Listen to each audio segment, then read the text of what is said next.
Mesdames, Messieurs les ministres, Monsieur le Président de l'Université Ouaga 1, Mesdames, Messieurs les députés,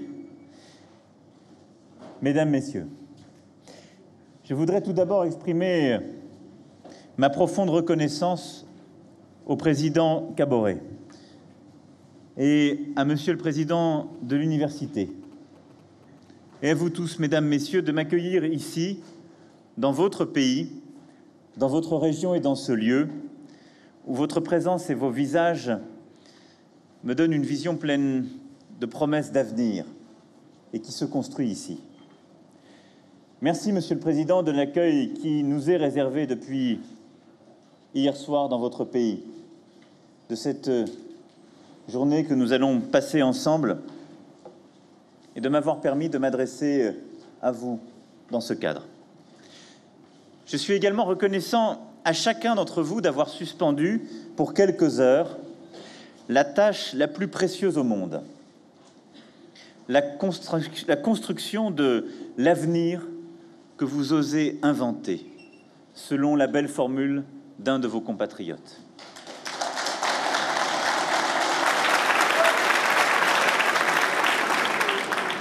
Cet avenir que vous osez inventer, vous l'avez reconnu, c'est une formule de Thomas Sankara, à qui je souhaite solennellement rendre hommage dans cet amphithéâtre.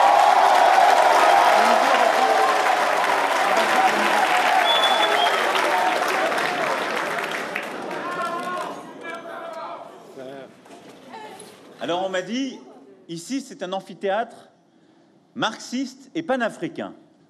Donc je me suis dit, c'est l'endroit où je dois aller pour m'exprimer.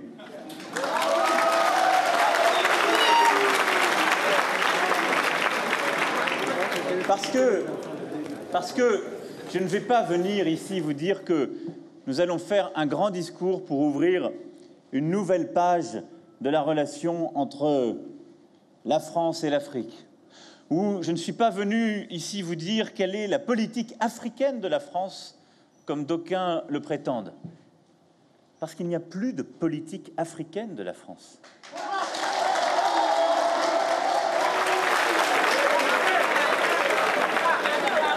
Il y a une politique que nous pouvons conduire, il y a des amis, il y a des gens avec qui on est d'accord, d'autres non. Mais il y a surtout un continent que nous devons regarder en face. Alors il n'est jamais aisé, compte tenu de notre histoire partagée, pour un président français de venir parler comme cela de l'Afrique. Et je n'aurai pas la prétention ici d'exprimer la complexité et la diversité d'un continent de 54 pays. D'abord parce que ça a quelque chose de terriblement arrogant d'essayer d'expliquer qu'en quelque sorte il y aurait une unité absolue, une homogénéité complète, 54 pays, avec autant d'histoires, avec plus encore d'ethnies et de langues, avec des relations qui ne sont pas les mêmes à l'égard de la France, et un passé, des traumatismes bien souvent différents.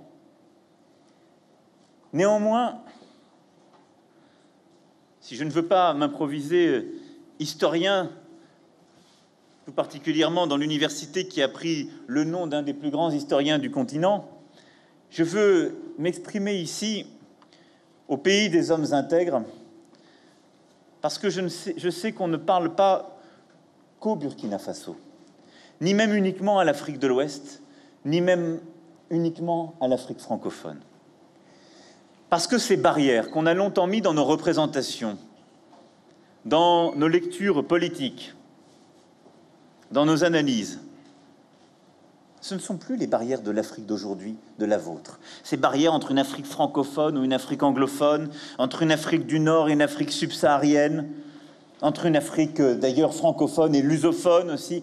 Toutes ces barrières-là sont artificielles. Elles ne viennent que plaquer en quelque sorte un passé qui doit passer, des représentations qui ont été, des constructions qui doivent évoluer. Je parlerai donc ici devant vous de l'Afrique comme d'un continent pluriel, multiple, fort, et comme d'un continent où se joue une partie de notre avenir commun. Je vous parlerai avec sincérité, mais aussi avec une profonde amitié.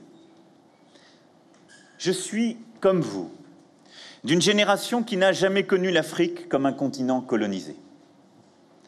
Je suis d'une génération dont l'un des plus beaux souvenirs politiques est la victoire de Nelson Mandela et son combat contre l'apartheid, chassé par une solidarité panafricaine allant de Alger à Rabat, de Luanda à Conakry.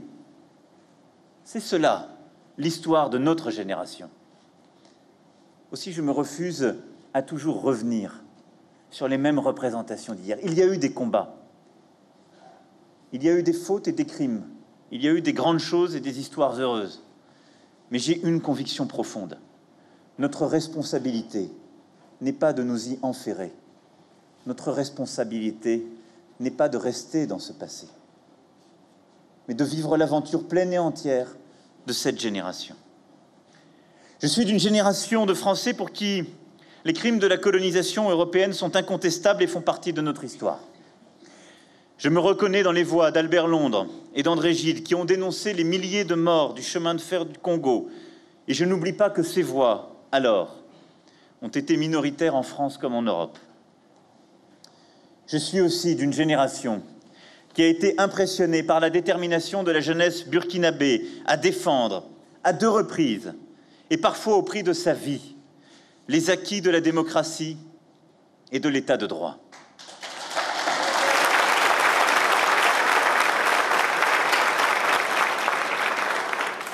Je suis d'une génération où on ne vient pas dire à l'Afrique ce qu'elle doit faire, quelles sont les règles de l'état de droit, mais où partout on encouragera celles et ceux qui en Afrique veulent prendre leurs responsabilités, veulent faire souffler le vent de la liberté, de l'émancipation, comme vous l'avez fait ici.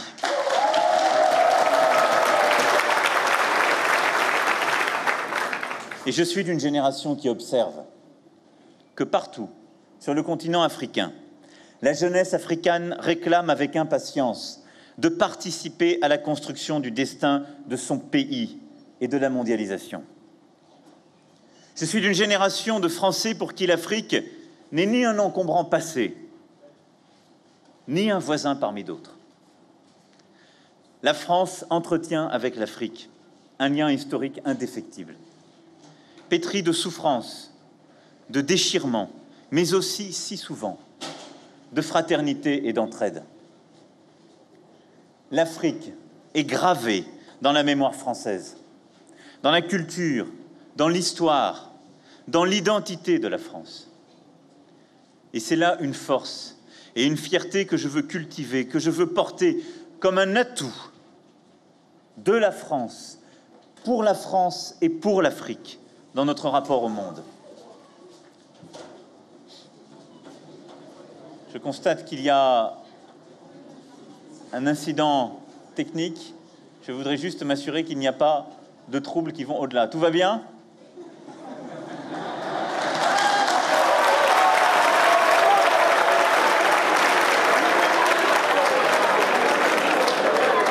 Que celui qui a pris les étincelles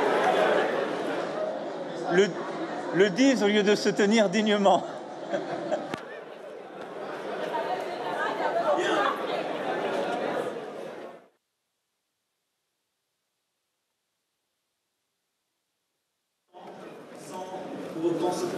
Il n'y a plus rien. Il n'y a plus de son, il n'y a plus de son. Il n'y a plus rien. Nous sommes une génération. Il n'y a plus rien. Dont les destins sont mêlés. On nous veuille ou non. Parce que nous avons cette histoire commune, mais parce que nos parents, nos frères, parfois nos enfants, ont fait ce choix d'enjamber les continents et les mers. Et je suis comme vous d'une génération convaincue que les diasporas africaines de France sont aussi au cœur de notre ouverture du monde. Et je suis aussi convaincu, comme nombre d'entre vous dans cette salle, que nous ne pouvons simplement vous regarder comme étant à des milliers et des milliers de kilomètres, mais comme étant aussi souvent de sang, d'histoire et de destin mêlés. J'entends souvent dire que la force de l'Afrique, c'est sa jeunesse. Quand je vois les chiffres, qu'il s'agisse du Faso comme de toute la région, il est difficile de dire le contraire.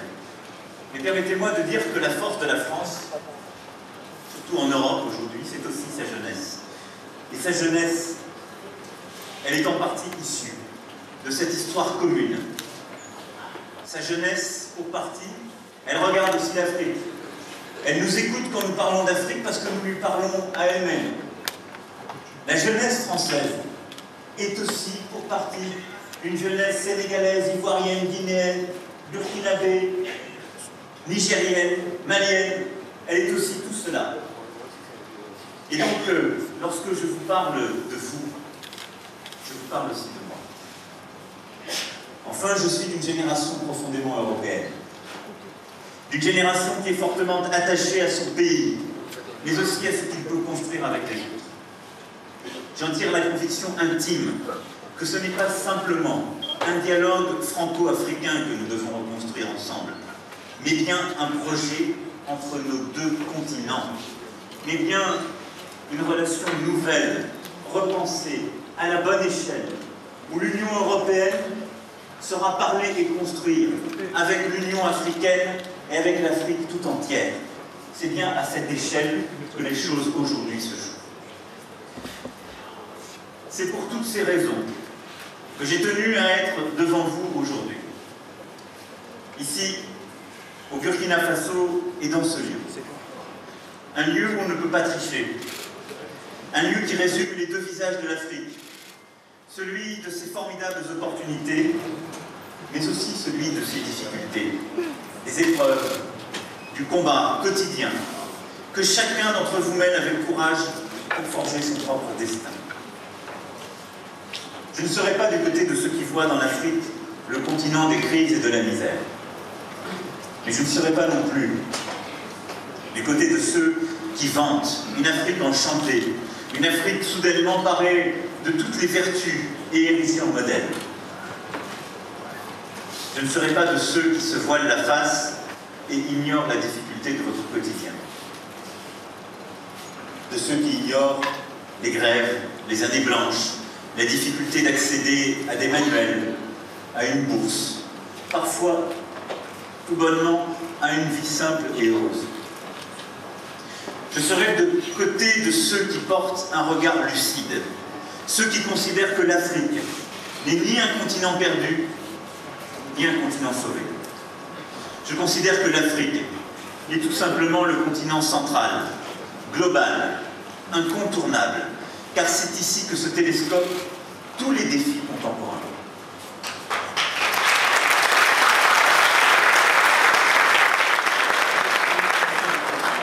C'est en Afrique que se jouera une partie du basculement du monde. Si nous échouons à relever ces défis ensemble, alors l'Afrique tombera. Dans l'obscurité, c'est possible. Elle regressera. Elle reculera. Mais avec elle, l'Europe aura les mêmes défis.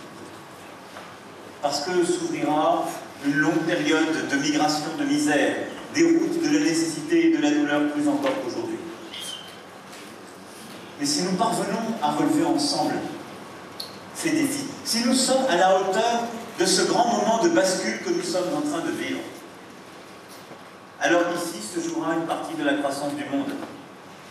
Alors ici, cette jeunesse sera une jeunesse de réussite et de conquête parce qu'il y a tout à conquérir.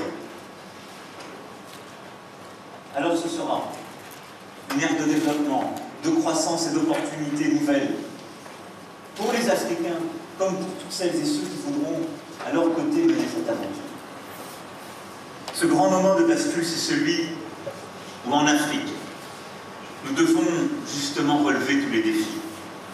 Le terrorisme, qui a frappé 2 fois notre capitale et qui chaque jour, de manière insidieuse, bouscule les équilibres et la stabilité du pays. Le changement climatique, qui ravage le Sahel plus que toute autre région dans le monde, qui au lac Tchad, dans toute la bande sahélo-saharienne, bascule des populations entières, plonge dans la pauvreté la plus complète, des femmes et des hommes qui vivaient de l'agriculture, de la vente du poisson ou de routes commerciales qui vivaient depuis des siècles et des siècles. La démographie, avec 450 millions de jeunes à insérer sur le marché du travail en Afrique d'ici 2050. L'urbanisation, puisque l'Afrique sera, dans quelques années, le continent des mégalopoles. Et enfin, la démocratie, combat que vous avez ici mené et gagné, et qui reste le combat d'une grande partie de la jeunesse africaine. Surtout, vous connaissez ce qu'aucun autre continent n'a connu, ce qu'aucune autre génération n'a connu, le cumul en même temps de tous ces défis. Votre génération a une responsabilité immense, celle de devoir, le plus rapidement possible, relever ces défis tout ensemble. Vous ne pouvez pas simplement gagner le défi du changement climatique en oubliant les autres. Vous ne pouvez pas simplement gagner la bataille contre le terrorisme si dans le même temps, vous ne gagnez pas celui du développement économique et de la stabilité. C'est tout ensemble qu'il faut mener ces défis pour être à la hauteur de ce grand moment de bascule. Et donc oui, ce à quoi votre génération est condamnée, c'est à réussir là où beaucoup d'autres ont échoué, là où beaucoup d'autres se sont dit « ce combat n'est pas pour nous, nous pouvons en faire l'économie », là où beaucoup d'autres s'étaient habitués. Si je suis venu m'adresser à vous, c'est que beaucoup de choses résident en vous. Je vous en dois quelques-unes, vos gouvernants vous en doivent aussi beaucoup, mais c'est en vous que réside une partie de la solution, dans votre volonté de prendre ce chemin, dans votre force de caractère et votre détermination à réussir ce temps de bascule, dans notre capacité ensemble à relever ce défi. La solution ne viendra pas de l'extérieur, mais elle ne viendra pas non plus du statu quo ou des vieilles habitudes.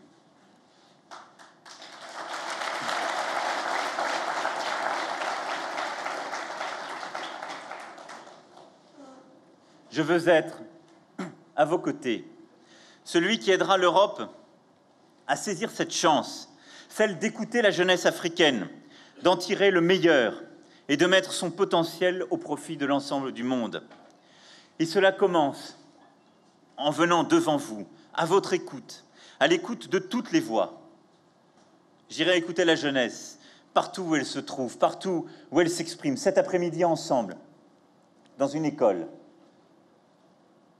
Demain, en Côte d'Ivoire, puis après-demain, au Ghana, sur des terrains de football. J'irai partout écouter ce qui s'exprime, ce qui se dit, ce qui se veut.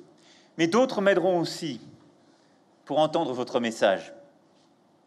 Et j'ai tenu à ce qu'ils soient présents à mes côtés aujourd'hui. Ce sont les membres du Conseil présidentiel pour l'Afrique. Pour l'Afrique, car ils seront un lien permanent avec vous, comme le sont les organisations que je n'oublie pas, qui œuvrent au quotidien sur le terrain, aux côtés des populations. Et présidentielle, car votre voix me sera restituée sans filtre, sans intermédiaire, sans concession. C'est ce qu'ils ont commencé à faire il y a quelques jours, lorsque nous avons préparé ensemble ce déplacement. Ce sont de jeunes femmes et de jeunes hommes qui ont accepté de prendre sur leur temps pour venir être en quelque sorte vos porte-voix, pour venir à la rencontre, pour venir écouter, partager leur expérience, non pas me dire ce qu'il faudrait me dire, ou ce qu'on dit à un président de la République depuis parfois bien longtemps, non. Me dire ce qui se dit, ce qui se ressent, ce qui se veut, ce qui est attendu, ce qui est nécessaire. C'est ce qu'ils continueront de faire en veillant au respect des engagements pris devant vous. Parce que je suis venu pour prendre des engagements, et j'en ai déjà pris. J'ai pris l'engagement d'avoir une France au rendez-vous du défi de développement. Beaucoup de ce que je viens de rappeler, de ce que je vais dans un instant détailler, ne serait pas possible si la France n'était pas à la hauteur de ce défi et ne décidait pas d'être à la hauteur en termes d'aide publique au développement. Je sais que c'est très attendu. Aussi, ai-je pris l'engagement, dès le début de mon mandat d'atteindre à la fin de celui-ci les 0,55% du revenu national brut en termes d'aide publique au développement. C'est un engagement ferme. Il est exigeant.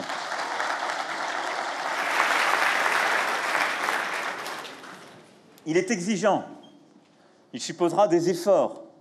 Nous les ferons. Parce que ces efforts, c'est la contribution française à la réussite de tout un continent, de nombreux pays, parce que c'est une part de notre réussite aussi. Et donc, dans les prochains mois, une stratégie sera détaillée, préparée par le ministre de l'Europe et des Affaires étrangères, qui, année après année, expliquera très précisément comment nous y parviendrons avec des engagements financés et avec des financements à la clé. Mais je ne veux pour autant pas que nous nous arrêtions aux chiffres. L'aide publique au développement, nous savons parfois ce que ça peut dire, ce que cela a pu dire. Un argent qui va trop peu sur le terrain, trop peu justement aux jeunes, aux ceux qui en ont le plus besoin. Et donc, cette philosophie qui a été changée il y a plusieurs années en France sous l'autorité de Jean-Michel Séverino, dont je salue ici la présence, et qui est aujourd'hui portée à la tête de l'AFD, l'Agence française de développement, par Rémi Rioux, également à mes côtés, c'est cette transformation que nous avons conduite depuis plusieurs années, conduisant à avoir une politique du développement française plus proche du terrain, plus à l'écoute des besoins, travaillant de manière plus délocalisée, au contact des besoins. Nous devons passer une nouvelle étape, franchir encore un nouveau seuil. Je souhaite que nous réfléchissions dans les prochains mois, avec vous, peut-être à un nouveau nom, à une nouvelle philosophie, à des nouvelles modalités d'action, comme ce que nous avons su faire ensemble il y a quelques semaines au Sahel, avec l'Alliance pour le Sahel, c'est-à-dire savoir avoir une aide publique au développement plus spécifique, où nous nous mettons ensemble autour de la table, de manière directe, avec les étudiants, avec les ONG, avec les associations, avec les entreprises, et où la France, avec ses partenaires africains, se met en situation d'agréger l'aide multilatérale, l'aide d'autres puissances européennes, pour être plus efficace. Non pas pour avoir des cathédrales que nous construisons à notre gloire, non, pour poursuivre des projets dont les Africains ont besoin. L'Alliance pour le Sahel, lancée en juillet dernier, elle associe l'Allemagne, l'Union européenne, la Banque africaine de développement, la Banque mondiale et le PNUD, avec l'ensemble des membres du G5 Sahel. Et elle permet de manière beaucoup plus efficace, avec méthode, d'intervenir ainsi sur le terrain. C'est ce changement de méthode que je proposerai à tous demain, au sommet entre l'Europe et l'Afrique à Abidjan. C'est ce changement de méthode que nous avons commencé, mais qui doit se poursuivre de manière indispensable, où nous devons être plus efficaces, plus au contact des besoins du terrain, en désintermédiant parfois notre organisation et en ayant davantage collectivement une culture de l'évaluation. Parfois, notre aide publique au développement ne répond pas aux besoins. Elle fait plaisir à des gouvernements, français ou africains. C'est une mauvaise méthode. Elle doit être évaluée.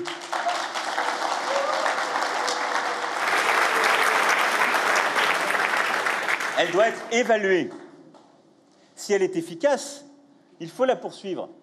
Si elle ne l'est pas, il faut la réorienter vers des projets portés sur le terrain et des projets que nous accompagnerons. C'est cette nouvelle philosophie, cette nouvelle volonté qui accompagnera l'engagement ferme en termes de financement pris par la France. Mesdames et messieurs, chers amis, les mots sont importants parce qu'ils sont le début d'un choix partagé, d'une histoire partagée, d'un imaginaire commun. C'est pourquoi la proposition avec laquelle je viens devant vous, ce n'est pas de décréter seul une nouvelle étape de notre relation. Non, c'est avec humilité de vous proposer d'inventer ensemble une amitié. Nous avons tout pour y parvenir. Une histoire, des liens, des aventures familiales, des passions communes, avec tout ce qu'elles emportent, des déchirements, des volontés folles de faire, et surtout, une amitié pour agir, car il s'agit bien ensemble de peser sur les grands équilibres du monde de demain. C'est cela, aujourd'hui, ce que, avec vous, je suis venu faire. Proposer d'inventer une amitié pour agir. Et le ciment de l'amitié, c'est de commencer par tout se dire. C'est de ne faire l'impasse sur aucun des périls qui peuvent emporter de manière irréversible la stabilité de l'Afrique, mais aussi, avec elle, de l'Europe. C'est de les identifier et chacun de prendre sa part de responsabilité. Le premier péril qui pèse sur chacune de nos consciences, c'est l'atteinte à notre dignité humaine. C'est la responsabilité de dire que les drames qui se déroulent sous nos yeux en Libye sont un crime contre l'humanité.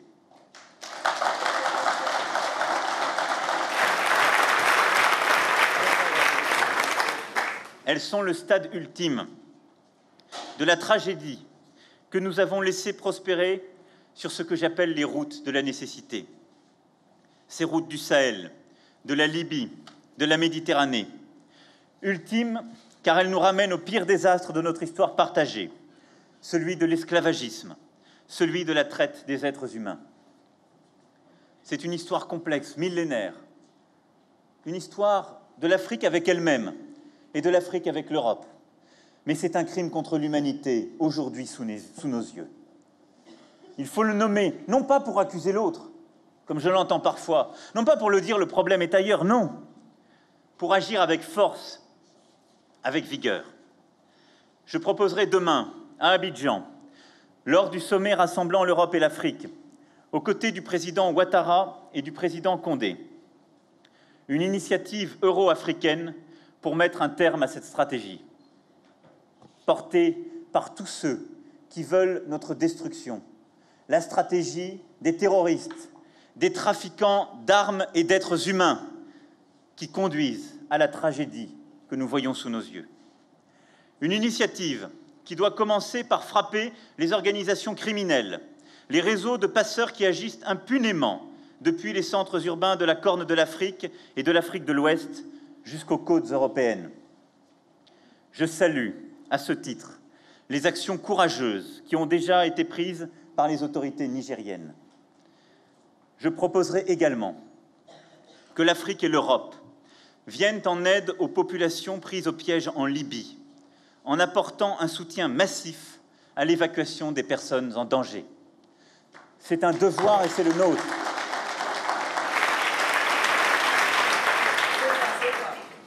D'abord, comme nous l'avons lancé le 28 août dernier à Paris, en ayant une action des pays européens et de l'Union européenne, en lien étroit avec l'Union africaine, dont je salue sur ce sujet l'engagement, qui consiste au Niger et au Tchad à aller envoyer des missions de l'OFPRA, mais aussi de tous les équivalents européens, pour travailler en lien étroit avec le HCR, afin d'identifier les femmes et les hommes qui peuvent bénéficier de la protection du droit d'asile.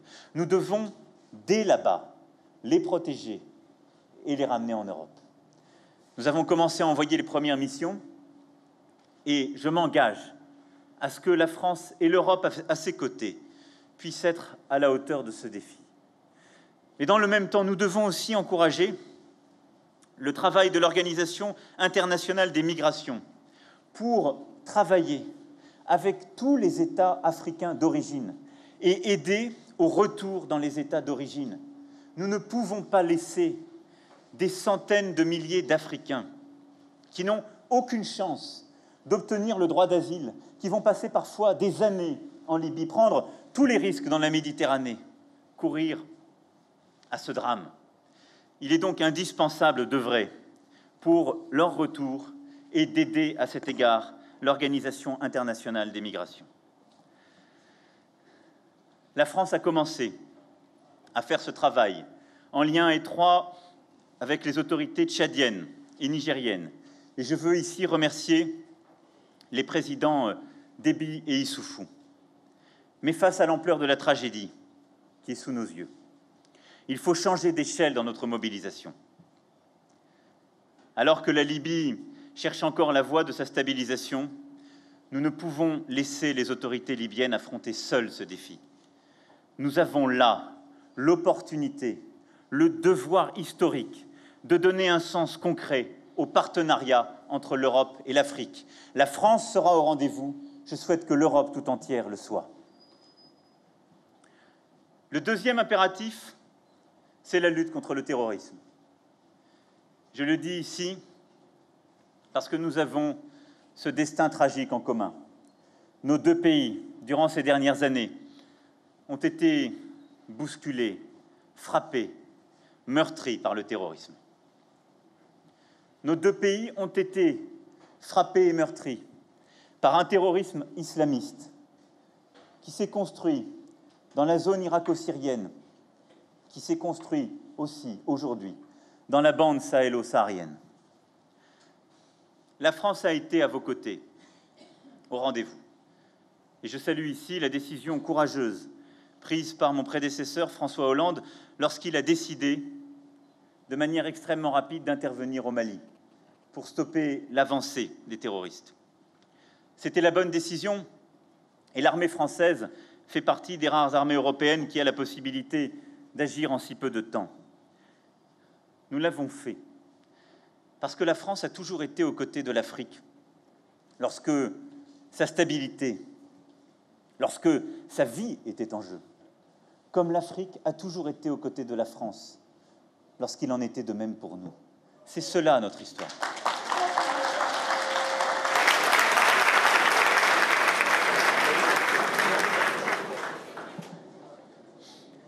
Mais aujourd'hui, nous continuons à être présents.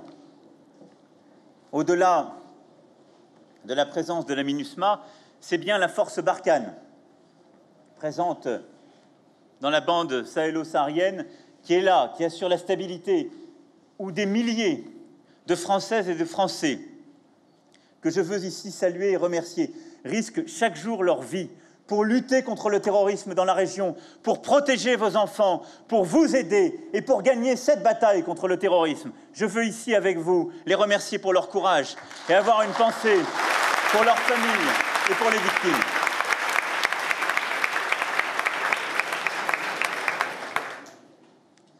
Mais vous le savez, l'ambition des jeunes soldats français de Barkhane, c'est de permettre à leurs frères d'armes burkinabés, nigériens, maliens, mauritaniens, tchadiens, de rejoindre leur poste et de protéger leur population.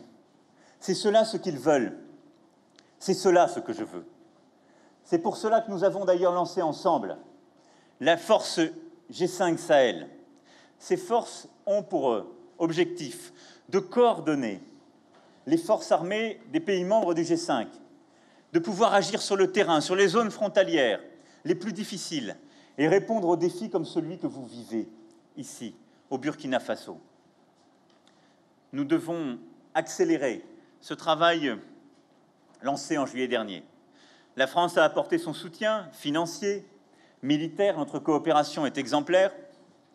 Nous avons aussi formé, organisé un état-major maintenant intégré. Les premières expériences ont été faites avec succès. Je veux aujourd'hui que nous puissions conduire les premières victoires des forces du G5 Sahel.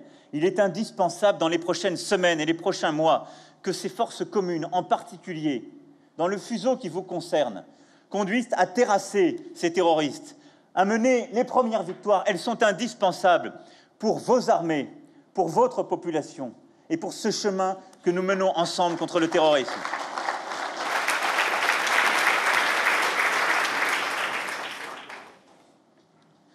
C'est un fardeau que nous partageons. Et demain, ce sont en effet des organisations régionales plus fortes et plus réactives qui ont vocation à prendre le relais.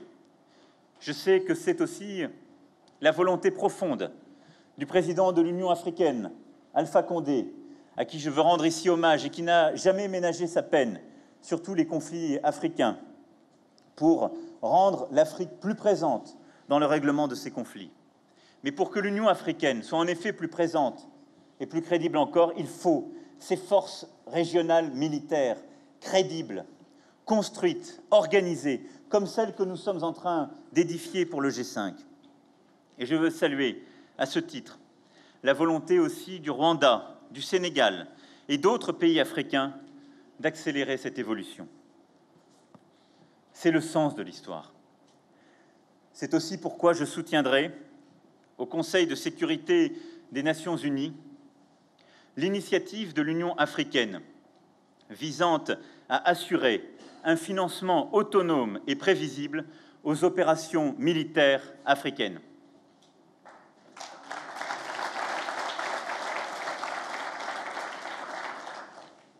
La France poursuivra bien sûr, pour accompagner ce travail, les actions de formation que nous menons pour renforcer les capacités sous-régionales. La troisième menace qui peut miner l'Afrique,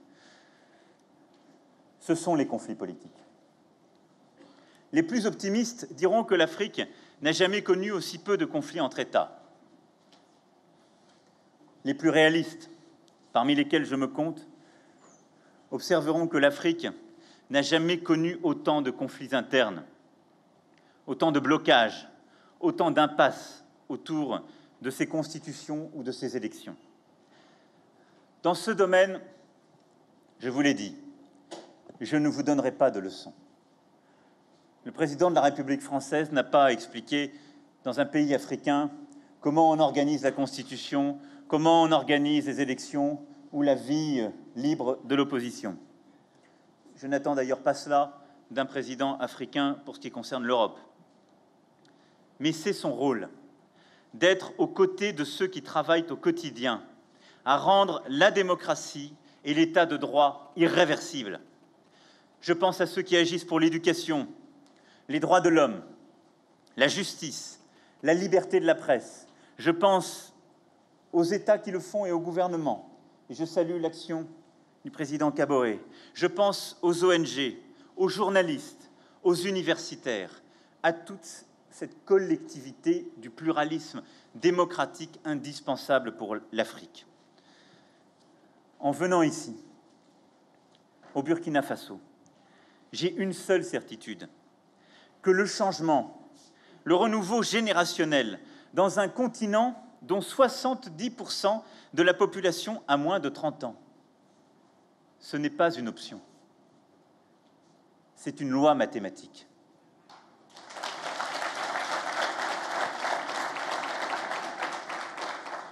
Et ceux qui pensent qu'aujourd'hui, en Afrique, on peut avoir la même politique qu'on a parfois eue depuis des décennies et des décennies, qui voudraient retarder le cours de l'histoire, n'ont pas regardé le Burkina Faso, à coup sûr, mais n'ont pas compris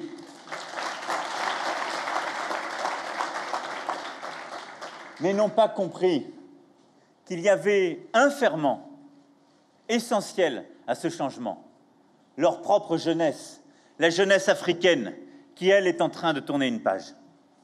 Alors, j'appliquerai à mes interlocuteurs la même exigence que celle que je me suis fixée à moi-même, celle de préparer l'avenir, celle de faire une place à la jeunesse, celle d'investir en elle. Je serai aux côtés de ceux qui font le choix de la responsabilité et pas celui du déni. Partout où j'aurai de tels partenaires, je travaillerai avec eux sans calcul. Et c'est le cas ici, cher Roch.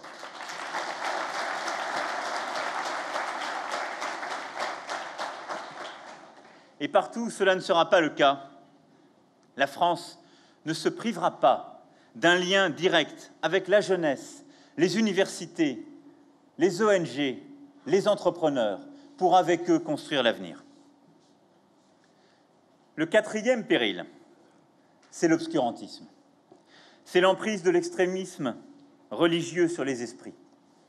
Et là aussi, je n'aurai aucune naïveté. C'est une menace bien plus redoutable parfois que le terrorisme, car elle est massive, diffuse, quotidienne. Elle s'immisce dans les écoles, dans les foyers, dans les campus, dans la vie politique. Cette menace n'a pas de frontières ni de continent, tout simplement parce qu'elle s'attaque à ce qu'il y a de plus intime, la foi et la religion, pour en détourner le sens, pour en transformer la transcendance en négation de l'autre. Je n'ai là-dessus pas de leçon à donner, moi qui suis le président d'un pays qui est aussi confronté à un défi de ce type à l'intérieur de mes propres frontières. Et dans un pays laïque, où la séparation de l'État et de la religion est complète. Mais je veux ici parler à toutes les consciences, aux vôtres. Vous pouvez être totalement athée, laïque et le revendiquer. Vous pouvez croire dans l'islam, la religion catholique, dans l'animisme ou tout autre. Vous pouvez être musulman, évangéliste. Ne laissez jamais la religion dans laquelle vous croyez faire ce pourquoi elle n'a jamais été faite. Ne laissez jamais la religion vous convaincre que c'est une aventure de destruction de l'autre. Ne laissez jamais, au nom de votre religion, certains faire croire qu'ils pourraient dominer, voire détruire ceux qui ne croient pas ou ne croient pas pareil. Ne laissez jamais, au nom de votre religion, asservir les consciences ou les individus. Toutes les religions sont des religions construites sur un message d'amour et d'espoir. Elles ont des différences, elles se sont parfois combattues, mais nous avons un devoir, celui de construire des États libres, séparés du religieux, et d'assurer l'exercice libre des consciences et adultes. Mais chaque conscience a un devoir, c'est sa part de responsabilité.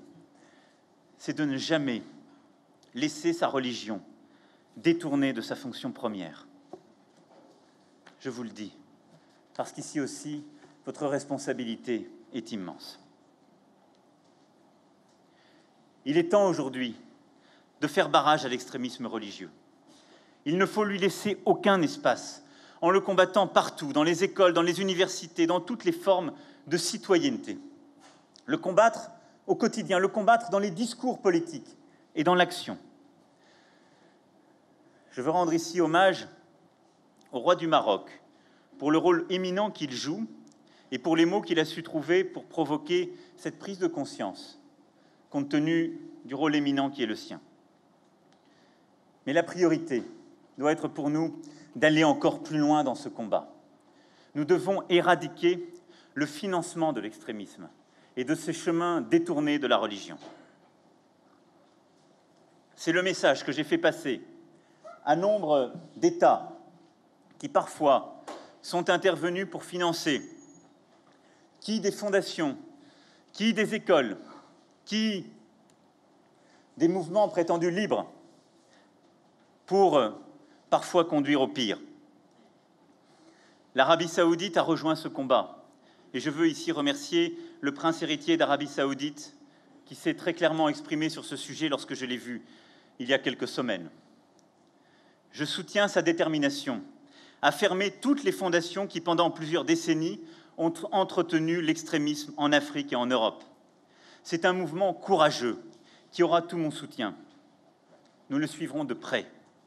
Je compte aussi sur le Qatar, la Turquie et l'Iran pour s'engager fermement dans ce combat. Ce sera l'enjeu de notre lutte dans les prochains mois. Nous ne devons plus accepter que quelque puissance que ce soit finance, de manière directe ou détournée, des fondations, des organisations qui nourrissent l'obscurantisme ou l'extrémisme. Ce sera l'enjeu de la conférence sur la lutte contre le financement du terrorisme que j'organiserai à Paris l'année prochaine. Mais il ne faut pas simplement fermer les écoles qui enseignent la rupture et la régression. Il faut en ouvrir d'autres qui bâtissent le socle commun de connaissances qui nous rassemblent. Nous devons bâtir une école qui libère les esprits et non qui les enferme. C'est pourquoi l'éducation sera la priorité absolue du nouveau partenariat que je vous propose.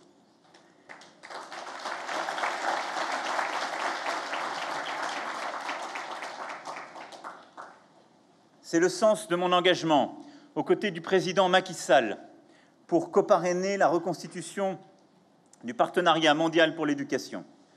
Je me rendrai en février à Dakar pour cela. Et j'aurai 2 priorités. D'abord, je veux que la France s'engage massivement pour contribuer à la formation des professeurs.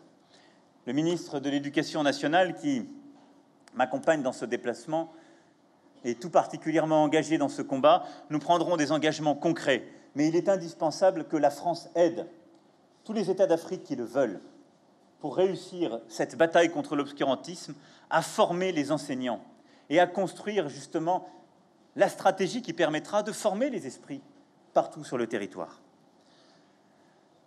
Ensuite, je serai aux côtés de tous les chefs d'État et de gouvernement africains qui feront le choix de la scolarisation obligatoire des jeunes filles.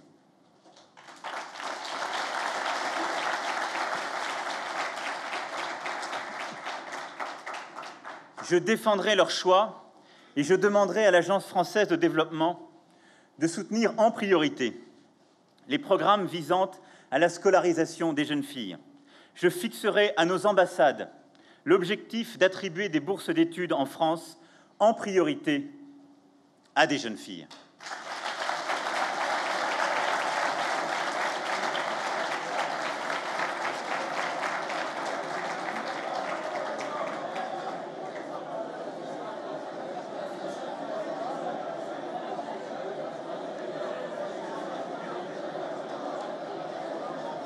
N'ayez pas peur, je n'ai pas dit qu'il n'y en aura que pour les jeunes filles.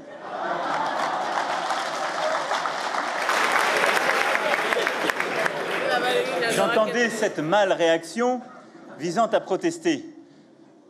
Mais je vous le dis, avec la même franchise, je regarde avec inquiétude, parfois dans certains quartiers de mon propre pays, la déscolarisation des jeunes filles progresser, et je le vois dans certains pays africains.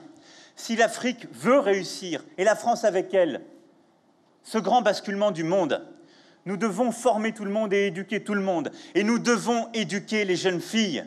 Nous devons avoir des jeunes filles et des femmes libres, libres de choisir.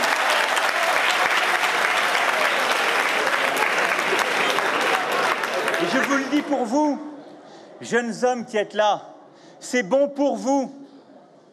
La société que vous préparez, la société que nous allons construire, ça ne doit pas être celle d'hier, et parfois encore trop souvent celle d'aujourd'hui. Ça ne doit pas être une société où ce sont les hommes qui vont dire ce qui est bon pour les femmes, qui vont leur choisir leur destin, qui vont dire l'éducation est bonne pour moi, mais très peu pour elles. Ça n'est plus acceptable.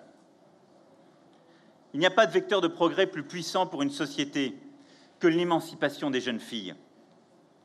Le soleil des indépendances, celui qui a fait briller Amadou Kourouma, est porté par une héroïne africaine.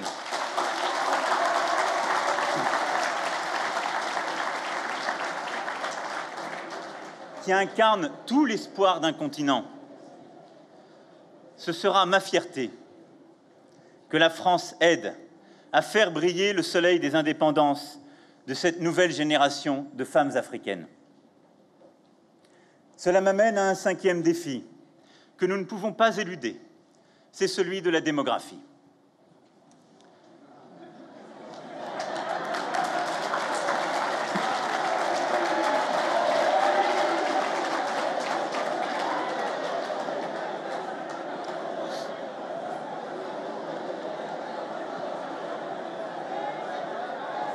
Y a-t-il des voix qui veulent s'exprimer?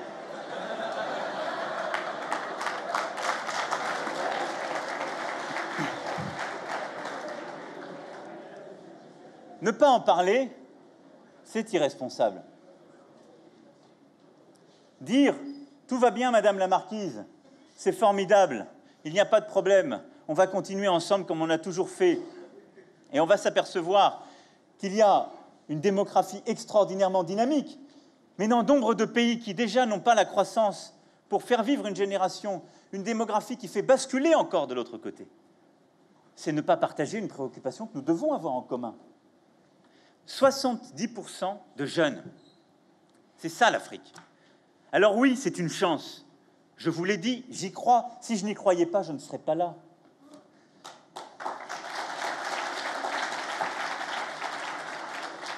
Mais c'est surtout une immense responsabilité. Alors la démographie, ça ne se décrète pas. Et là aussi, ça ne se dicte pas. Aucun président ne va dire « ma démographie doit être celle-ci ou celle-là ». Et a fortiori pas un président français pour l'Afrique.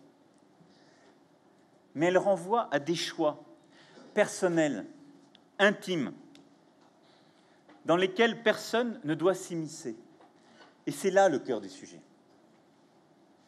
Elle doit être un choix, en particulier pour les jeunes filles et pour les femmes.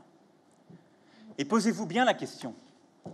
Partout, vous avez 7, 8, 9 enfants par femme. Est-ce qu'à chaque fois, dans chaque famille, vous êtes bien sûr que c'est le choix de cette jeune femme?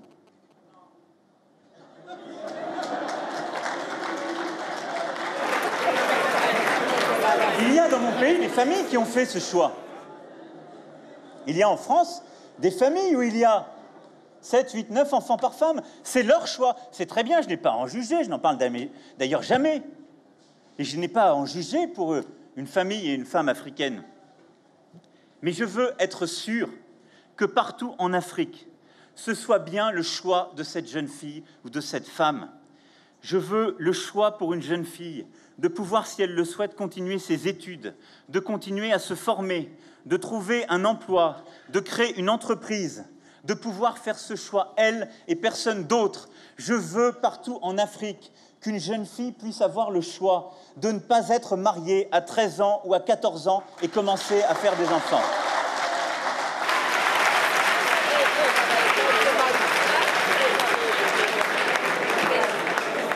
Non pas parce qu'un président de la République l'aura voulu,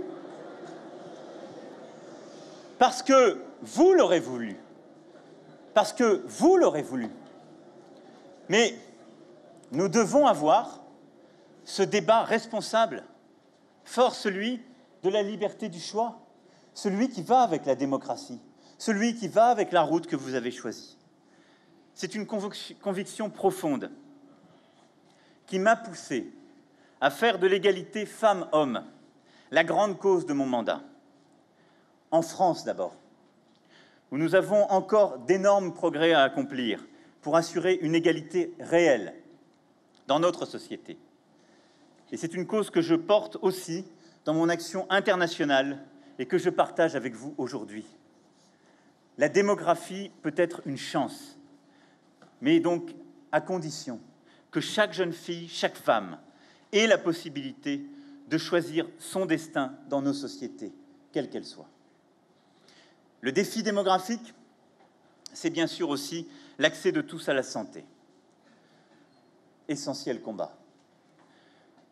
Dans ce domaine, la France est et restera le deuxième contributeur du Fonds mondial pour la lutte contre le sida, la tuberculose et le paludisme.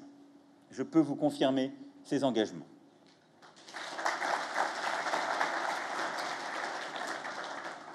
Et je tiens ici à rendre hommage à l'engagement du président Chirac qui a permis à la France de contribuer aux résultats spectaculaires dans la réduction de ces pandémies. Mais la santé, ce n'est pas seulement l'accès aux médicaments, c'est la mise en place d'un véritable système de santé, comme ont réussi à le faire des pays comme le Rwanda. Et là aussi, dans ce domaine, il faut changer de modèle.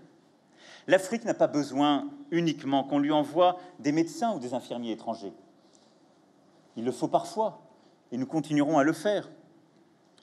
Mais ces médecins existent. Ils sont formés, et souvent bien formés, en Afrique. Je pense au Sénégal, je pense à la Tunisie. Ce dont l'Afrique a besoin, ce sont de financements pour ouvrir des structures de soins où ces médecins pourront exercer avec les meilleures technologies. C'est de développer la télémédecine, les infrastructures indispensables. Je demanderai pour cela aux fonds d'investissement privés français, aux assureurs français, de proposer aux pays africains de devenir les actionnaires privilégiés des champions africains de la santé. Concrètement, je veux que des financements privés français servent demain à ouvrir des cliniques de qualité à Abidjan, Dakar, Ouagadougou. La France doit aussi avoir ce rôle. Enfin, sur la santé, nous nous trouverons aussi aux côtés de ceux qui combattent contre le trafic de faux médicaments. Ce fléau parcourt toute l'Afrique. Il touche non seulement les malades, mais bien souvent les plus pauvres, dans une injustice au carré. Ce combat que la France a initié avec plusieurs autres à Cotonou en 2009, je souhaite que nous puissions le poursuivre, l'accroître, pour éradiquer ce fléau. Enfin, la menace qui peut amplifier toutes les autres et les rendre hors de portée, c'est le changement climatique. Le changement climatique n'est pas une lubie pour pays développés. Ça n'est pas une préoccupation dont certains simplement devraient s'attacher à passer leur quotidien. Non. Le changement climatique, c'est vital. C'est ce qui peut transformer, bousculer des régions entières, dans le Pacifique ou en Afrique. L'Afrique, des rives du lac Tchad au bassin du Congo,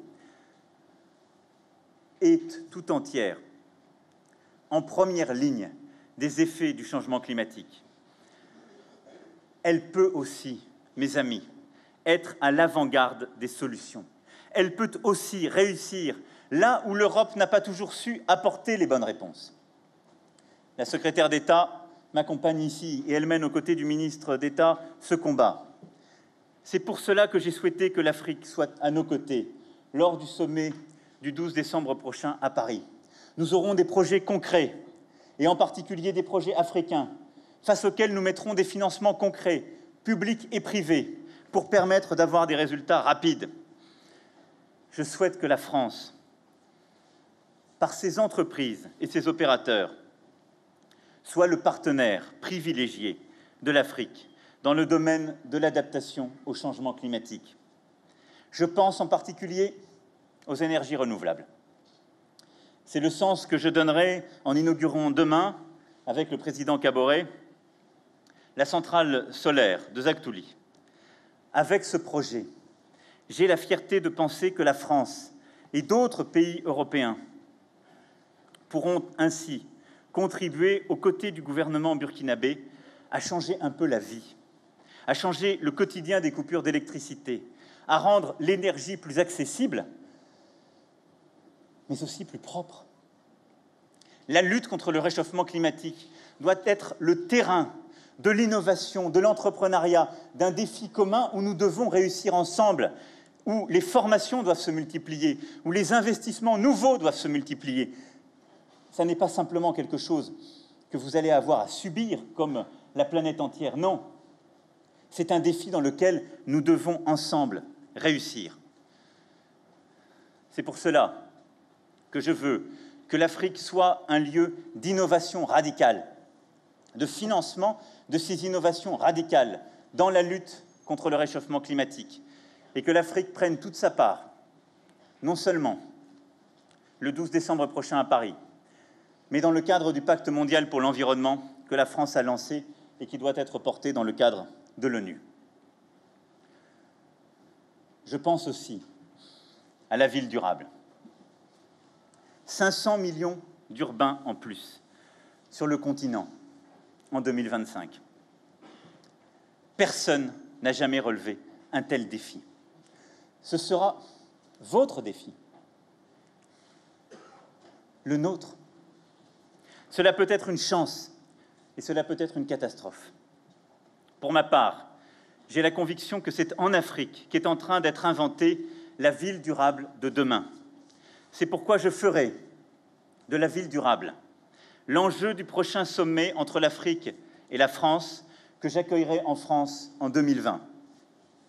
Ce sera pour moi l'opportunité non seulement de réunir les chefs d'État et les gouvernements, mais d'élargir cette rencontre à d'autres acteurs, comme les maires des grandes agglomérations françaises et africaines, les entreprises, la société civile, pour que là aussi, il en ressorte des partenariats concrets qui nous permettront de réussir ce défi de la ville durable, qui nous permettront d'inventer avec innovation ce défi de la ville africaine du XXIe siècle.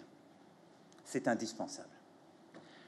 Mesdames, Messieurs, chers amis, face à ces menaces, vous le voyez, il y a une réponse, celle d'une action résolue, lucide, partagée, sur chacun des défis que je viens d'évoquer, en vous présentant avec franchise l'importance de ce qui est à faire de part et d'autre. Moi, je ne vous donne pas de leçons. Je vous dis quelle sera ma part. Je vous dis aussi avec beaucoup de franchise quelle sera la vôtre, les habitudes qu'il faudra parfois rompre, les faux discours dans lesquels nous nous étions parfois enfermés. Mais il y a aussi quelque chose d'inédit, un chemin que jamais jusqu'alors nous n'avons emprunté ensemble, celui d'une émancipation en partage, celui d'un risque pris,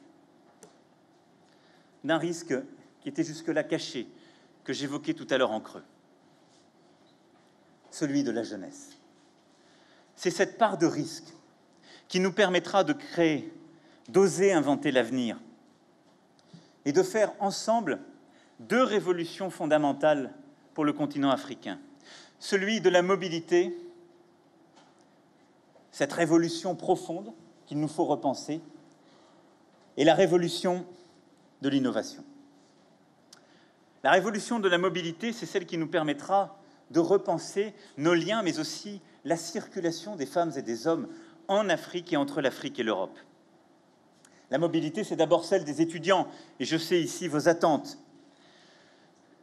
La France est bien souvent la première destination. Je veux qu'elle soit la première destination, non pas par habitude, mais par choix, par désir. Pas nécessairement pour l'ensemble des études, mais pour nourrir les échanges entre nos pays. Pour cela, je veux que la France vous accueille mieux. Cela veut dire offre des places et des formations dans les filières qui correspondent à vos besoins. Cela veut dire aussi offrir les conditions d'une véritable circulation dans la durée. Et j'en prends devant vous l'engagement aujourd'hui. Je souhaite que tous ceux qui sont diplômés en France puissent y revenir quand ils le souhaitent, et aussi souvent qu'ils le souhaitent, grâce à des visas de circulation de plus longue durée.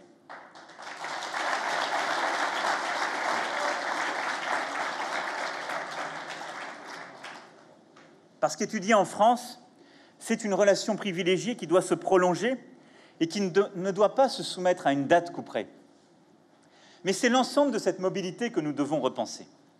Je vois trop souvent des jeunes Africains qui viennent étudier ou en fait demander un visa d'étudiant pour rester en France. Ça n'est pas une bonne voie, ça n'est pas une bonne méthode, et la France, dans la durée, ne peut pas les accueillir. Et là-dessus, je serai intraitable parce que c'est un contournement.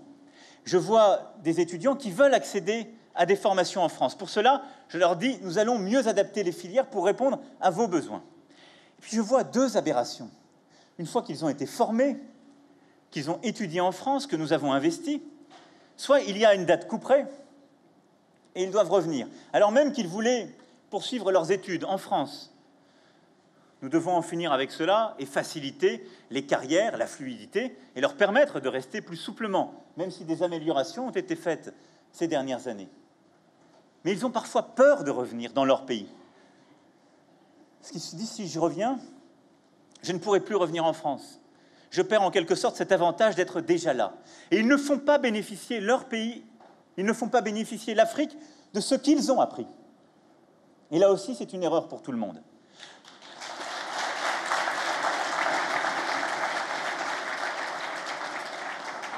Ce visa de circulation de longue durée, c'est celui qui permettra ces allers-retours choisis, organisés. C'est celui qui permettra cette mobilité de liberté plutôt que cette mobilité de nécessité et ces chemins terribles que j'évoquais tout à l'heure. C'est pourquoi mon projet aussi est de contribuer à renforcer nos établissements, ici en lien et en partenariat avec vous, mais de renforcer vos établissements et vos cursus universitaires. C'est de multiplier les partenariats, les échanges, les formations croisées, les doubles diplômes qui répondront à vos attentes et qui nous permettront mutuellement de mieux apprendre l'un de l'autre. J'ai demandé à mes deux ministres de l'Éducation nationale et de l'Enseignement supérieur, de la Recherche et de l'Innovation de travailler au doublement des partenariats universitaires que nous avons avec l'Afrique.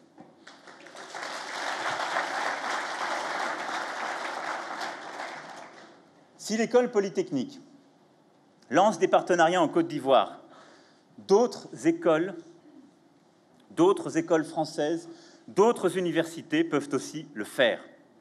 Et je me félicite ici des efforts entrepris pour un rapprochement entre un établissement d'enseignement supérieur français et l'école d'ingénieurs 2IE de Ouagadougou.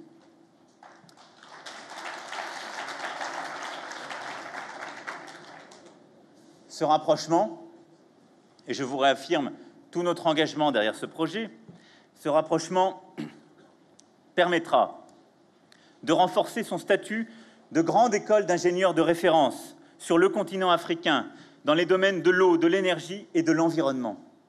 Et j'appelle donc les universités et les écoles françaises de commerce, d'ingénieurs, de management à ne pas perdre davantage de temps et à venir à votre rencontre pour développer ces parcours croisés auxquels aspirent nos deux jeunesses.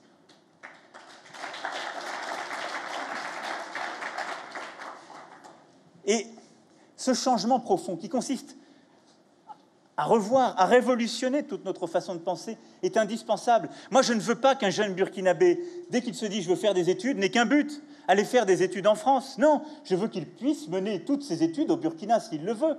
Nous devons donc lancer tous ces partenariats. Nous devons multiplier les cours en ligne, les partenariats, les doubles diplômes qui permettra ici à Ouagadougou d'avoir un diplôme d'une université française, parce qu'il y aura un partenariat.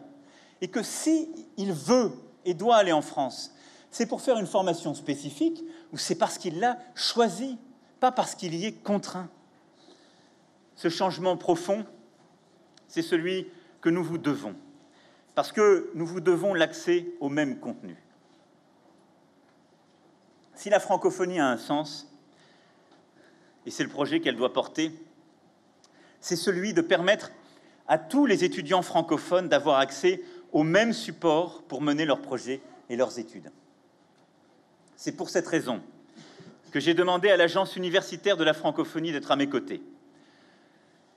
Je veux qu'elle devienne la porte d'entrée pour vous donner accès à tous à une bibliothèque numérique des savoirs et des formations. Nous construirons l'accès à cette bibliothèque à partir des campus numériques francophones.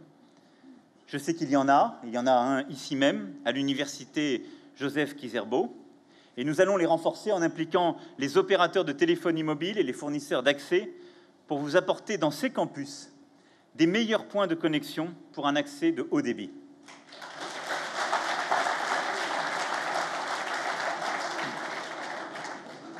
Et l'objectif, c'est de pouvoir accéder aux mêmes manuels, aux mêmes contenus à Lyon, à Bordeaux, à Bobo-Dioulasso ou à Ouagadougou. La mobilité, ce ne sont pas seulement les études, c'est une circulation plus large, une circulation croisée, la circulation choisie des talents. C'est pourquoi je souhaite que la France puisse accueillir 1000 nouveaux talents africains chaque année dans le domaine de la création d'entreprises, dans la recherche, dans l'innovation, dans la culture, dans le sport. Je vous rassure, pas pour dire qu'ils doivent uniquement aller réussir en France, non, pour que la France accélère leur réussite, mais pour qu'ensuite ils puissent revenir, démultiplier leurs efforts, leur réussite, et que ce passeport talent et le visa qui va avec, qui permet cette liberté de mobilité, permettent à toutes celles et ceux qui sont dans cette salle et veulent réussir, transformer, d'avoir accès à la plateforme de la francophonie, d'avoir accès à toutes les facilités de la réussite en France pour démultiplier et revenir tirer le continent africain. En parallèle, je souhaite que plus de jeunes Français puissent aussi venir travailler en Afrique. Business France augmentera dès 2018 le nombre de jeunes volontaires français travaillant dans des entreprises en Afrique. Et je demanderai également à nos ambassades de recruter davantage de volontaires en privilégiant les candidats qui parlent ou ont commencé l'apprentissage d'une langue africaine.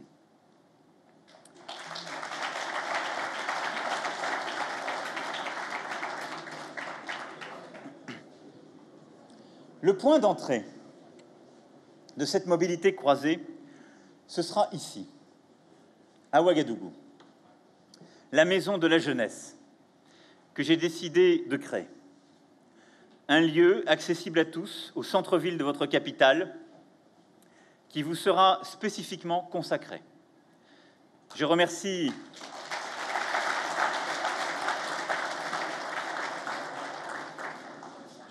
les autorités burkinabées pour leur appui dans la mise en œuvre de ce projet. Nous allons accélérer fortement dans les prochains mois les choses. Cette maison de la jeunesse, elle sera ouverte avant le 14 juillet prochain et vous pourrez l'inaugurer officiellement à cette date.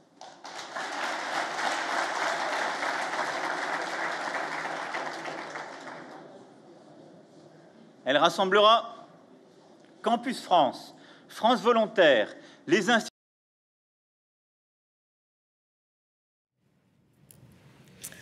Alors voilà pour ce nouveau problème technique en direct de Ouagadougou, alors que le chef de l'État Emmanuel Macron est en train de prononcer son tout premier discours à l'Afrique, au continent. On va peut-être y revenir dans quelques instants avec moi sur ce plateau pour suivre et commenter évidemment cette prise de parole qui dure depuis maintenant 45 minutes environ. Pierre-Jacques Maud, bonjour. Je vous représente à nouveau. Vous êtes ancien ambassadeur de France au Kenya, au Ghana, en RDC notamment. Vous êtes maintenant chercheur associé à l'IRIS, professeur à Sciences Po. Et puis en face de vous, nous a rejoint Gauthier Rawinski. Merci à tous les deux d'être là. Emmanuel Macron qui est en train de faire un état des lieux. On l'a entendu, des enjeux qui attendent le continent africain.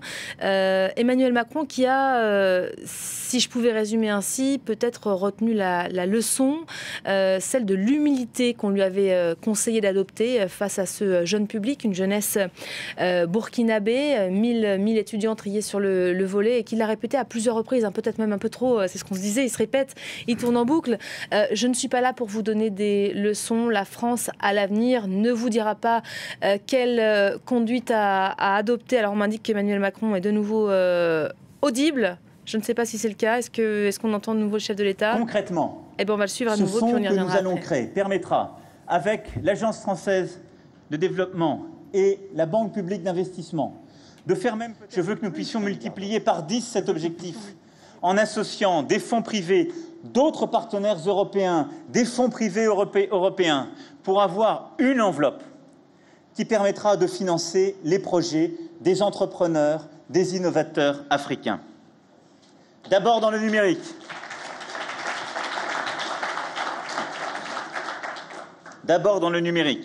C'est le sens du programme Digital Africa qui permettra d'identifier les start-up africaines les plus prometteuses et accompagnera leur croissance.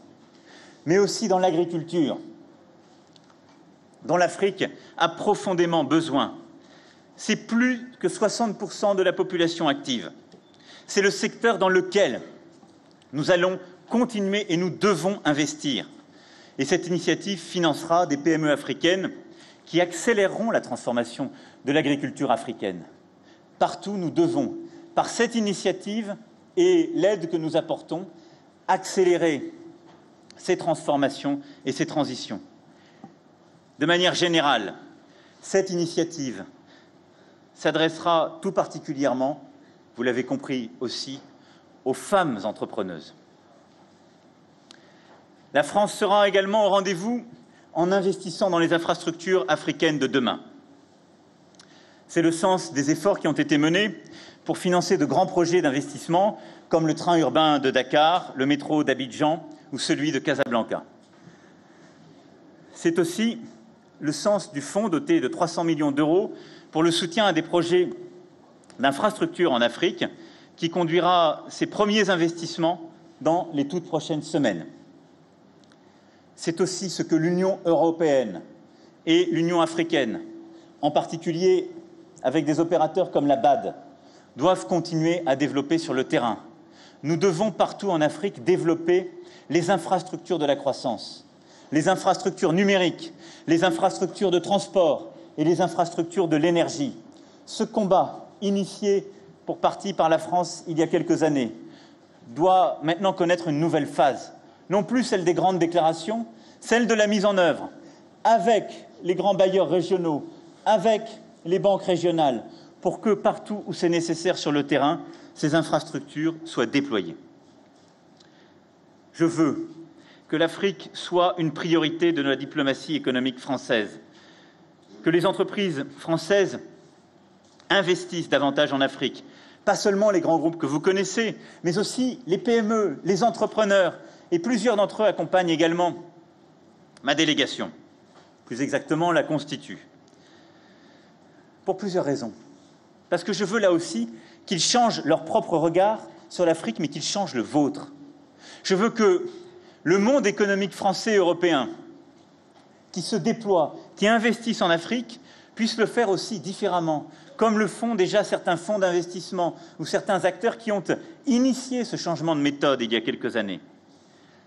Parce que le soutien de l'État français, indispensable, et qui continuera à perdurer à leur côté, ne sera pas accordé sans contrepartie. En effet, je souhaite que les entreprises françaises soient porteuses d'un partenariat exemplaire. Un partenariat exemplaire qui refuse la corruption, qui se plie aux appels d'offres, qui se plie aux règles édictées par les institutions africaines qui, comme l'OHADA, font progresser la bonne gouvernance. Les entreprises françaises qui viendront investir en Afrique et se développer et qui auront le soutien de l'État français seront exemplaires, car je leur demanderai aussi d'investir dans la formation professionnelle. Ce sera une condition que je fixerai à nos entreprises.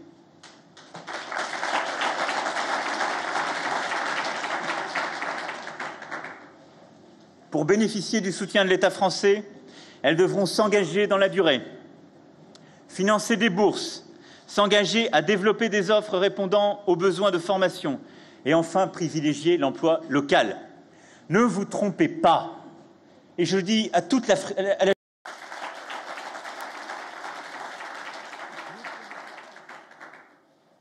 Pour bénéficier du soutien de l'État français, elles devront s'engager dans la durée, financer des bourses, s'engager à développer des offres répondant aux besoins de formation et enfin privilégier l'emploi local.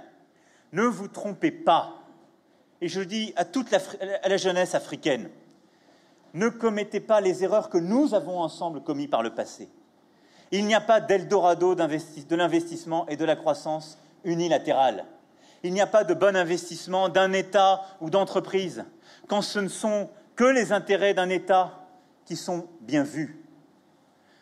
La France, elle n'investira plus uniquement pour faire des opérations de gouvernement à gouvernement où il n'y a aucune retombée sur la population locale. Elle n'investira plus pour que des grands groupes participent parfois à des opérations de corruption organisée. Elle n'investira plus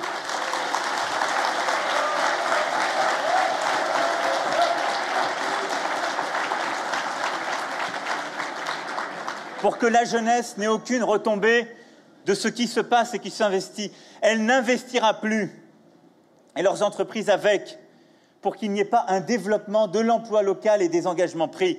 Mais elle sera vigilante, avec vous, Monsieur le Président, avec tous les dirigeants et la jeunesse africaine, pour faire en sorte que d'autres ne répliquent pas aujourd'hui, parfois avec une forme de fascination étonnante, les erreurs que nous avons commises ensemble hier, et qu'arrivent de nouveaux investisseurs, avec des entreprises qui proposent des milliards, mais pas un emploi pour les Africains, qui proposent des milliards avec la répétition des mêmes erreurs du passé, et qui peuvent sembler être des solutions de facilité pour aujourd'hui, mais en répliquant les troubles, les erreurs, parfois les crimes d'hier.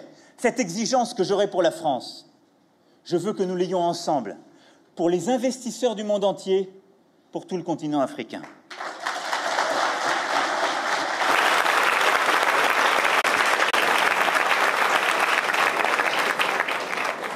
Et la condition de cette innovation, c'est la recherche. Je souhaite que les conditions soient créées pour permettre aux chercheurs africains et européens de travailler ensemble des programmes communs, ce qui a été fait avec succès dans le cadre de l'Union européenne avec le Conseil européen de la recherche doit pouvoir être étendu aux universités africaines. Nous devons donner les moyens financiers de structurer des réseaux de chercheurs européens et africains. C'est un des sujets que je porterai dans le cadre du sommet d'Abidjan, où je serai avec le président Kaboré dès demain. Mesdames et messieurs,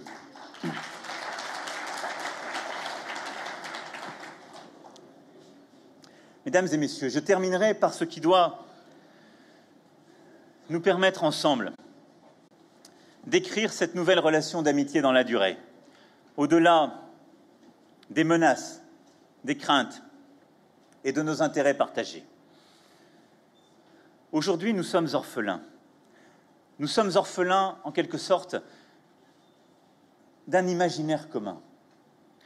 Nous souffrons d'un imaginaire qui nous enferme dans nos conflits, parfois dans nos traumatismes, d'un imaginaire qui, je dirais, n'est plus le vôtre, n'est plus le nôtre. Et je veux reconstruire cet imaginaire commun et d'avenir autour de trois remèdes. Le premier remède, c'est la culture. Dans ce domaine, je ne peux pas accepter qu'une large part du patrimoine culturel de plusieurs pays africains soit en France. Il y a des explications historiques à cela, mais il n'y a pas de justification valable, durable et inconditionnelle. Le patrimoine africain ne peut pas être uniquement dans des collections privées et des musées européens.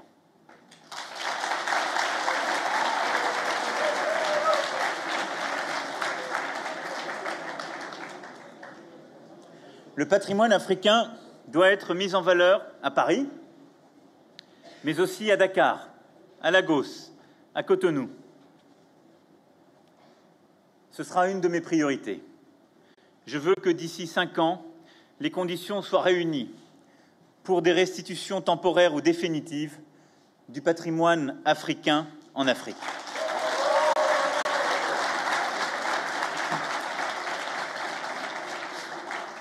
Ça supposera aussi un grand travail et un partenariat scientifique, muséographique. Parce que ne vous trompez pas, dans beaucoup de pays d'Afrique, ce sont parfois des conservateurs africains qui ont organisé le trafic.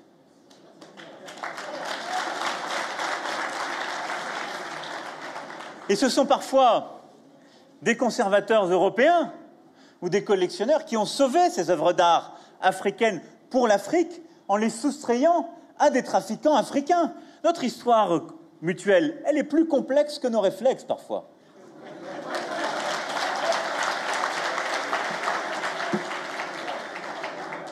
Mais le meilleur hommage que je peux rendre non seulement à ces artistes, mais à ces Africains ou ces Européens qui se sont battus pour sauvegarder ces œuvres, c'est de tout faire pour qu'elles reviennent. Mais c'est de tout faire aussi pour qu'il y ait la sécurité, le soin qui soit mis en Afrique pour protéger ces œuvres. Et donc, ces partenariats prendront aussi toutes les précautions pour qu'il y ait des conservateurs bien formés, pour qu'il y ait des engagements académiques et pour qu'il y ait des engagements d'État à État pour protéger ces œuvres d'art, c'est-à-dire votre histoire, votre patrimoine, et si vous m'y autorisez, le nôtre. La culture, c'est aussi ce qui doit permettre de changer les regards que nous portons l'un sur l'autre. Et c'est avec cette ambition que j'ai décidé de lancer, en 2020, une saison des cultures africaines en France. Qu'est-ce que c'est cette saison ? C'est un constat simple. Ce que me disait l'un des membres du Conseil présidentiel, plutôt l'une des membres, c'est de dire, C'est formidable en France, si on veut connaître l'Afrique, on peut aller au musée dit du Quai Branly ou dans beaucoup d'autres musées. On voit l'Afrique que moi, je n'ai jamais connue. On voit l'Afrique d'il y a 500 ans ou 1000 ans. Mais on ne voit pas la scène artistique contemporaine de l'Afrique. Et c'est vrai. Et donc, on ne connaît pas l'Afrique. La jeunesse française connaît très mal l'Afrique. Elle n'en connaît pas...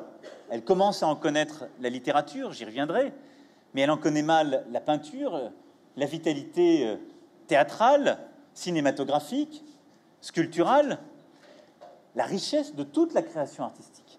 Et donc, cette saison des cultures africaines en France, inédite, doit permettre de faire connaître à la France, aux jeunes Français, la création des jeunes générations africaines dans la mode, dans la musique, dans le cinéma, dans le design. Je souhaite aussi que cette saison des cultures soit l'occasion de valoriser une autre forme d'histoire. Et je le dis avec beaucoup de solennité dans cette université.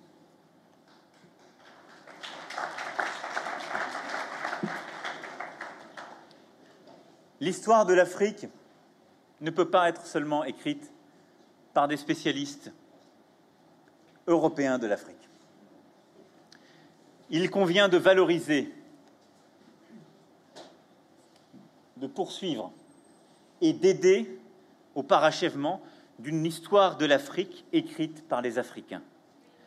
Je pense d'une part évidemment à l'histoire et l'historiographie africaine, qui est indispensable, et encore une fois, votre université porte le nom d'un de ses artisans éminents, mais je pense aussi à l'histoire de l'Afrique par son cinéma.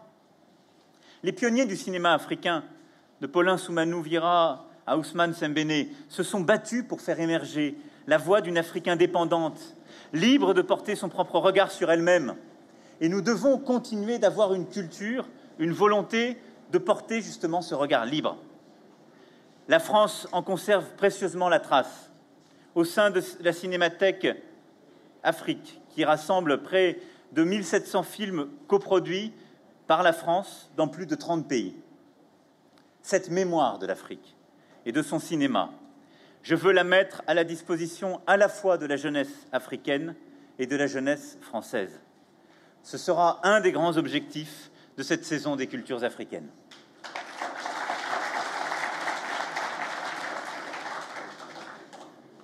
Le deuxième ciment de cette aventure commune, c'est le sport. En 2024, la France accueillera le monde entier à Paris. Et je souhaite que les sportifs français y brillent, je vous rassure. Mais je souhaite également que ces Jeux olympiques puissent valoriser l'excellence sportive africaine. Pour cela, les sportifs africains de haut niveau doivent disposer des moyens de pleinement développer leur potentiel. C'est pourquoi j'ai demandé au comité d'organisation des Jeux olympiques de prévoir dès à présent un plan pour permettre aux sportifs africains de venir s'entraîner en France dans les meilleures installations. Mais je souhaite aussi que l'Afrique puisse se doter des meilleures installations sportives pour ses sportifs et pour ses jeunes. D'installations durables qui survivent au seul usage d'une compétition internationale. Et donc, dans le cadre de l'organisation de ces Jeux olympiques et de 2024, je souhaite que nous puissions, en lien avec le comité des Jeux olympiques et dans le cadre de ce partenariat entre l'Union européenne et l'Union africaine, organiser le développement et l'investissement dans ces infrastructures sportives et ces installations. Cette initiative que je souhaite porter, d'envergure européenne, reconnaîtra le sport comme un puissant vecteur de développement et de croissance des économies africaines. L'économie du sport, ce ne doit pas seulement être la vente des maillots, même quand ce sont les maillots des meilleures équipes européennes, ce qui est parfois et souvent le cas dans beaucoup de villes en Afrique, même si je ne saurais m'opposer à la vente du maillot de l'Olympique de Marseille.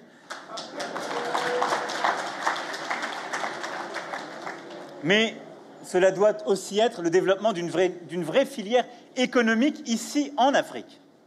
Et là aussi, en matière de sport, il est nécessaire que les jeunes Africains aient les infrastructures qui leur permettent de s'entraîner pour les Jeux olympiques, mais que dans cette période de temps qui nous est offerte, nous puissions avoir une vraie stratégie commune pour développer ce secteur économique et cette création de richesse. Je porterai dans les prochaines semaines une initiative rassemblant de grands acteurs du monde sportif qui encouragera à la fois les investissements dans le domaine des équipements sportifs et les investissements des sportifs dans l'économie africaine. Enfin, en nous retrouvant ensemble par ce qui nous unit, je dirais, par-delà ou par-avant la culture et le sport, dans cet amphithéâtre même, le ciment principal qu'il y a entre nous, celui tellement évident qu'on finit par ne plus le mentionner, c'est la langue. J'allais dire la langue française. Oui, c'est bien la langue française. Mais à vrai dire, il y a bien longtemps que cette langue française, notre langue, n'est plus uniquement française.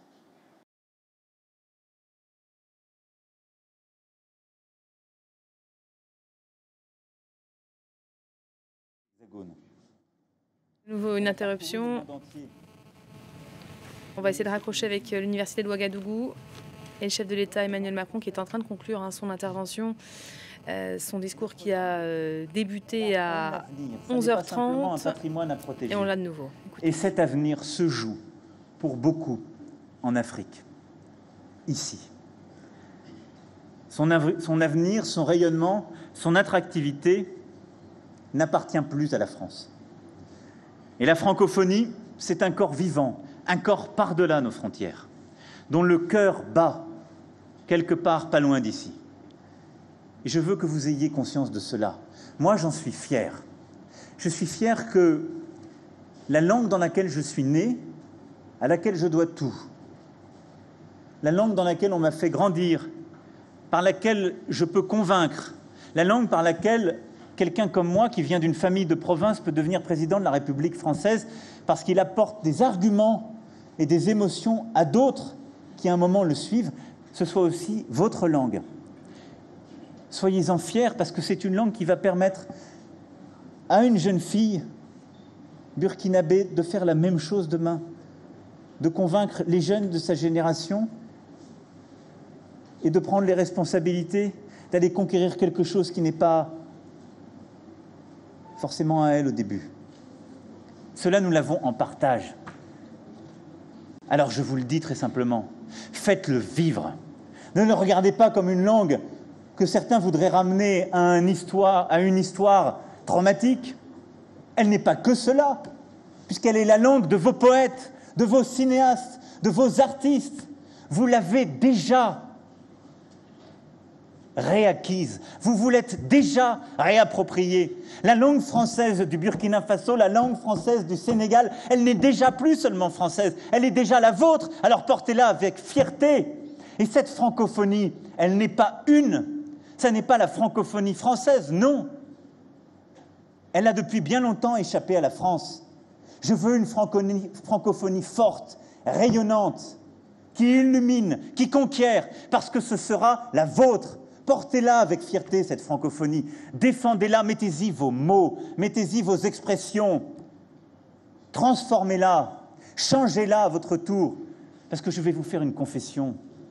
Le français que nous avons appris, les uns et les autres, a été à un moment figé par une académie, comme un instrument de pouvoir, et qui perdure et qui fait un travail formidable, évitant certaines dérives de certains qui confondent le combat politique avec l'anecdote du temps. Non, c'était un travail important. Mais avant ce français classique de l'Académie, il y avait un français coruscant, irrigué de temps et temps de patois et de langues vernaculaires. Lisez le français de Rabelais, vous vous rendrez compte. Mais le français d'Afrique, des Caraïbes, de Pacifique, ce français au pluriel que vous avez fait vivre, c'est celui-là que je veux voir rayonner. Portez-le avec fierté. Ne cédez à aucun discours qui voudrait, en quelque sorte, renfermer le français dans une langue morte ou combattre le français comme une langue trop chargée par un passé qui n'est pas à la hauteur d'une autre. Non. Allez avec une francophonie conquérante et je serai à vos côtés.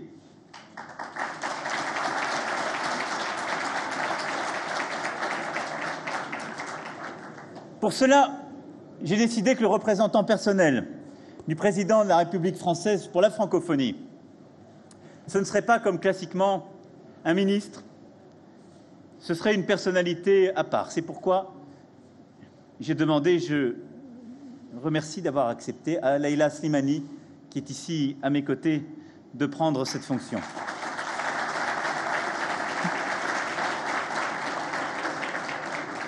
Parce qu'elle écrit et qu'elle fait vivre cette langue, notre langue, de part et d'autre de la Méditerranée, dans des imaginaires mêlés, et qu'elle appartient à une génération qui veut cette conquête, qui veut ouvrir cette nouvelle voie. En marche, oui.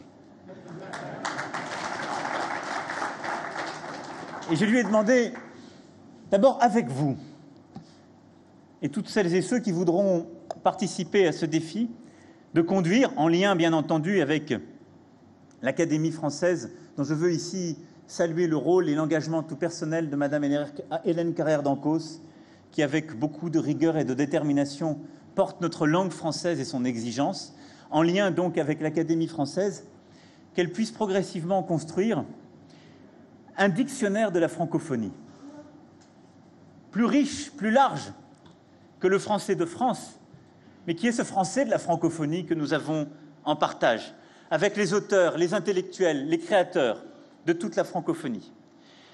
Et je lui ai demandé aussi, en s'entourant de plusieurs intellectuels africains, je pense notamment à Alain Mabankou, de réfléchir à un nouveau projet pour la francophonie, pour en faire un outil de rayonnement culturel pour la création africaine, un instrument au service de l'intégration économique. C'est cette ambition que nous devons avoir pour la francophonie. La lutte pour la francophonie, c'est la volonté de réinventer dans cette langue que nous avons en commun un avenir heureux, là où nous aurions pu n'avoir qu'un passé fait de traumatisme. C'est cette volonté de dire nous avons des formidables opportunités de richesse culturelle, de création, d'imaginaire en commun, mais aussi d'opportunités économiques, parce que nous aurons un espace linguistique d'une puissance inédite à travers tous les continents et au premier chef en Afrique. Se renfermer sur telle ou telle langue, refuser la langue française ou avoir un effet de mode pour la langue anglaise dans le continent africain, c'est ne pas regarder l'avenir. Le français, ce sera la première langue de l'Afrique et peut-être du monde, si nous savons faire, dans les prochaines décennies. Prenons ce défi ensemble. Allons-y, portons-le. Mais je vous le dis, non pas comme on donne une leçon, non pas en vous disant « je veux que ce soit ainsi », je vous le dis très simplement. Je crois très profondément que c'est bon pour nous tous. Mais ça ne dépend que d'une chose, votre volonté, votre détermination. Mais je voulais vous dire de cette nouvelle histoire de la francophonie que nous ouvrons avec Leïla Slimani, de cette nouvelle ambition, et j'aurai l'occasion, en début d'année prochaine, d'en détailler toutes les ambitions et d'expliquer cette nouvelle page de la francophonie qu'avec vous, je veux pouvoir écrire. Soyons conquérants, soyons ambitieux. Et je serai, après-demain, au Ghana, pour illustrer cette approche dans un pays anglophone qui se tourne vers la francophonie, qui fait ce choix, qui fait ce pas en avant. Je veux ensemble que nous ayons cet esprit de conquête. Je veux qu'il y ait une ambition partagée. Voilà, mesdames et messieurs, au moment de se retirer, je crois qu'il est de coutume, ici au Burkina Faso, de demander la route.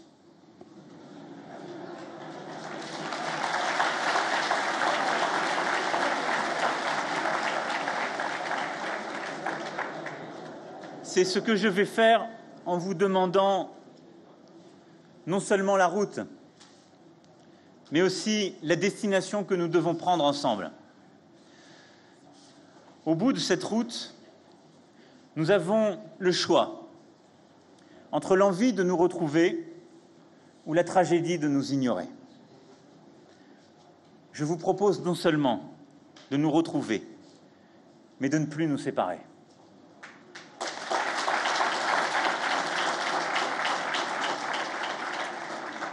Felwine Sarr écrit cette belle formule. L'Afrique n'a personne à rattraper. Elle ne doit plus courir sur les sentiers qu'on lui indique, mais marcher prestement sur le chemin qu'elle se sera choisi. Alors marchons ensemble sur ce chemin, si vous en êtes d'accord, et apprenons à nous aimer, forts de notre histoire partagée et de notre devenir commun. C'est la proposition que je suis venu vous faire aujourd'hui, avec beaucoup d'humilité. C'est la même proposition que je ferai demain à mes homologues africains et européens. Vous n'irez jamais chez moi des leçons pour l'autre. Vous n'irez jamais chez moi non plus des propos faciles pour faire plaisir, vous l'avez compris. Mais vous trouverez toujours une exigence partagée parce que j'ai la volonté de réussir avec vous. Alors, quoi que nous puissions en dire demain, cette route, comme cette destination, elle est entre vos mains, parce que c'est vous qui connaissez la route. Je vous remercie.